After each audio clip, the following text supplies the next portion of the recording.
A small farm surrounded by lush greenery. In the distance, you could see a big city. On a man named Hari, a simple working farmer who loved his land and it was but it was all that he had ever needed. He lived a and simple life, growing crops, raising animals, and spending time with his family. Every rose, Hari would step and take a deep breath. The fresh air filled his lungs. He felt a surge of gratitude. He would look up at the sky and thank the sun for its warmth. He would listen to the birds tweeting in the trees and thank them for their beautiful songs. He would touch them with his hands and thank them for its fertility. As the day progressed, Hari's work continued. Tend to his crops, water the plants, care for his animals. But he never complained. Instead, he found joy in it. He sang, worked, and his voice in the fields. One day, however, something happened. While Hari was working, loud voices approaching. And looked up to see. It was his neighbors. They rode in on expensive tractors. Their clothes were fancy. Their faces were smug. They stopped beside Hari to boast. Look at our big tractors. We can plow fields so fast, said one of them. And look at our new house, said another. 3 floors and a garden.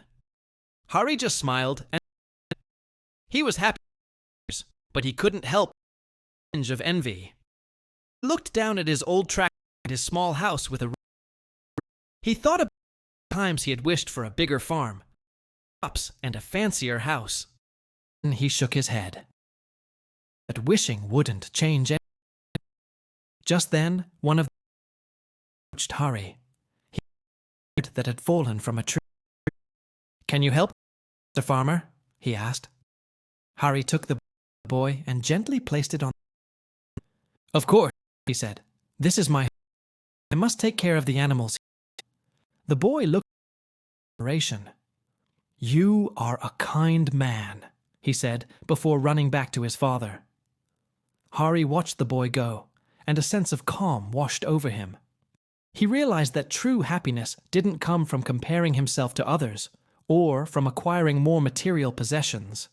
It came from appreciating what he already had, from being grateful for the sun, the rain, the earth, and the people in his life. As the day wore on, Hari continued with his work, singing softly to himself.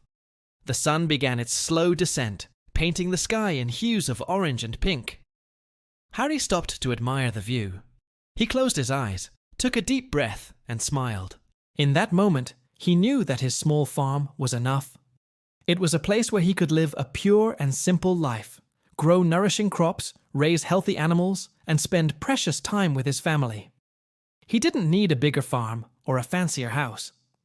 He already had everything he needed. When Hari finally went home that evening, his family was gathered on the porch. They had prepared a simple meal of rice and vegetables, and they shared it together in silence. As Hari ate, he thought about the day's events, and the words of his neighbors echoed in his ears. But he no longer felt envious. He realized that comparison was the thief of joy. Each person had their own path to happiness. Some found it in material possessions, while others found it in simpler things. Hari knew that his happiness came from living a pure and simple life, from being grateful for what he had, and from finding joy in the small moments. That night, as the stars twinkled above him, Hari felt a deep sense of contentment.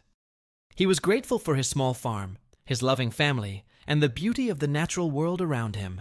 He knew that true happiness wasn't about having more, but about appreciating what we already had. And he was grateful for every single thing that filled his life.